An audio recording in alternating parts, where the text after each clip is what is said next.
The first part of chapter 5 of Luke tells us about a professional fisherman named Simon who spent all night trying to fish and failed. And when Simon returns from this bad experience, Jesus arrives, gets into his boat, and begins preaching.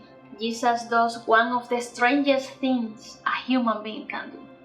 And if you don't see it strange, do the same. And when the service is over, go out to the parking lot and choose the best car in the parking lot, get in. And when it's arrived the owner and asks you, what are you doing in my car?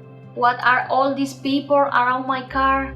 You can tell this person, I saw the sticker that said First Methodist Conroe on your car, and I realized that you are a Christian, so I need to use your car. What do you think? And nothing more and nothing less than choosing Peter's boat, which was impulsive. I mean, it's not normal to cut off someone's ear when you don't like the person, right? And it is to this man's boat that Jesus entered. And this was after Simon has had an awful night. And I would like to talk with you today about efforts without results. Simon was frustrated because the previous fishing had not been successful. One of the things that produce effort without results is frustration. Is that feeling of sadness and disappointment? We can see verse 2 says that the fishermen were already washing their nets. This shows us how frustrated they were. And there was no turning back because last night was terrible. Perhaps this is your thought.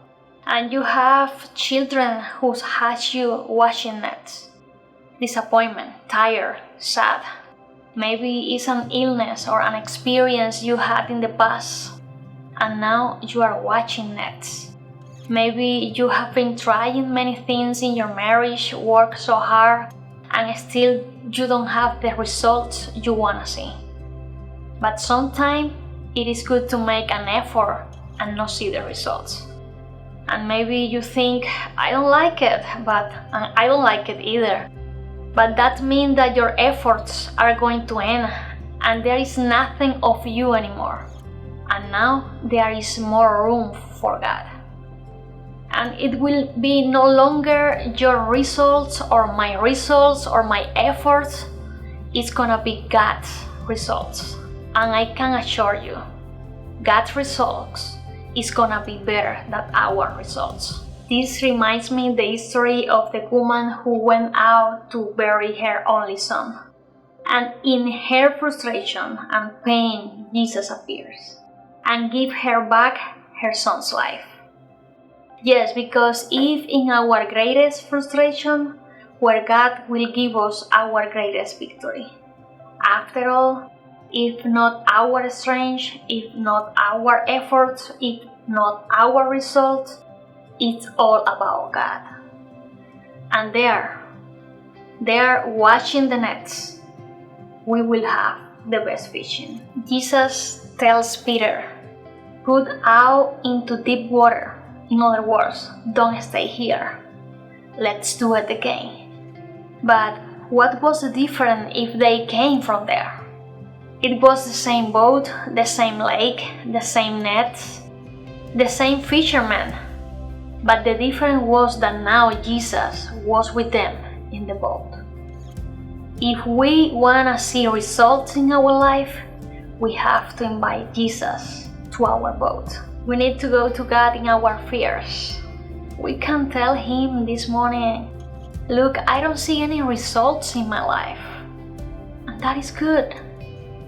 And maybe we are like Peter, that we don't have the ability to go to God and tell these things to Him. But it doesn't matter. God will always look for us even when we don't look for Him. That is called grace. And remember, efforts without results are good because Jesus is about to enter in our boat. God bless you, church.